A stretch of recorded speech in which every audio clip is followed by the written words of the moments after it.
Brother నాలో ఉన్న భావన మొత్తం దాదాపుగా చెప్పాడు ఆయన. కానీ ఆయన ఎంత ఆక్రోషంగా చెప్పాడో అక్షర సత్యం. ఆయన చెప్పిందంతా కూడా అక్షర సత్యం. పొట్టి శ్రీరాములు గారిని ఇంతవరకు ఆయనకి అనుకున్న స్థాయిలో గుర్తింపు రాలేదనే నా భావన. ఎందుకంటే పొట్టి శ్రీరాములు గారు చేసిన వాటిలో గుర్తింపు వచ్చింది. అదే ఆ రోజు ఘంటసాల గారు లేని పరిస్థితుల్లో ఆయన గుర్తింపు ఎలా వచ్చేది అంటే మన వాళ్ళల్లో ఉన్నటువంటి నిర్వీర్యమైన భావనని ఆయన వెలికి తీయగలిగాడు. మన కమ్యూనిటీలో ఉన్న నిర్వీర్యమైన భావన ఉండకూడదు సమాజంలో.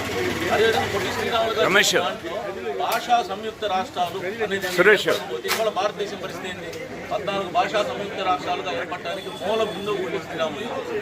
అటువంటి పొట్టి శ్రీరాములు గారిని మన రాష్ట్ర వ్యాప్తంగానే కాకుండా దేశవ్యాప్తంగా గుర్తింపు ఉండాలని దానికి సంబంధించిన రిప్రజెంటేషన్ మన వాసవి ఆర్గనైజేషన్ ద్వారా జరిగి ఒక రిప్రజెంటేషన్ పూర్తి చేసి అది సెంట్రల్ గవర్నమెంట్ దృష్టికి కూడా తేవాలని చెప్పి నా భావన.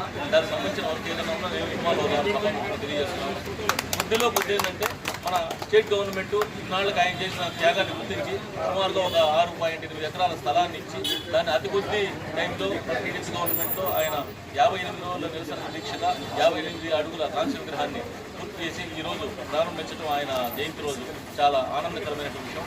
ఈ కార్యక్రమం ఇక్కడితో ఆగకుండా దేశవ్యాప్తంగా కూడా నలుమూలలా వ్యాపించి ఆయన భాషా సంయుక్త రాష్ట్రాలకి ఏర్పడడానికి మూల బిందువు అయినటువంటి పొట్టి శ్రీరాములు గారిని దేశవ్యాప్తంగా మంచి గుర్తింపు రావాలని దానికి మనందరూ నాయకులు కూడా సహకారంగా పూర్తి చేసి సెంట్రల్ గవర్నమెంట్ రిప్రజెంటేషన్ కూడా ఇచ్చేసేసి దాన్ని పూర్తి చేయాలని నేను సంకల్పిస్తున్నాను. దానికి మీ అందరి సహకారం కూడా ఉంది. మన రాధాకృష్ణ గారు ముందు నడిపించాలని మన వాషింగ్టన్ ఇంటర్నేషనల్లో కూడా రిప్రజెంటేషన్ పూర్తి చేసి సెంట్రల్ గవర్నమెంట్ దగ్గర నుంచి మంచి మార్పు వస్తేనే పొట్టి శ్రీరాములు గారు చేసిన త్యాగ నిరతికి దేశవ్యాప్తంగా మంచి గుర్తింపు వస్తుందని చెప్పి సభాముఖంగా తెలియజేస్తూ ఈ అవకాశం ఇచ్చినటువంటి మన వాషింగ్టన్ భారతదేశంలోని కృతజ్ఞతలు తెలియజేస్తూ సెలవు తీసుకుంటున్నాను.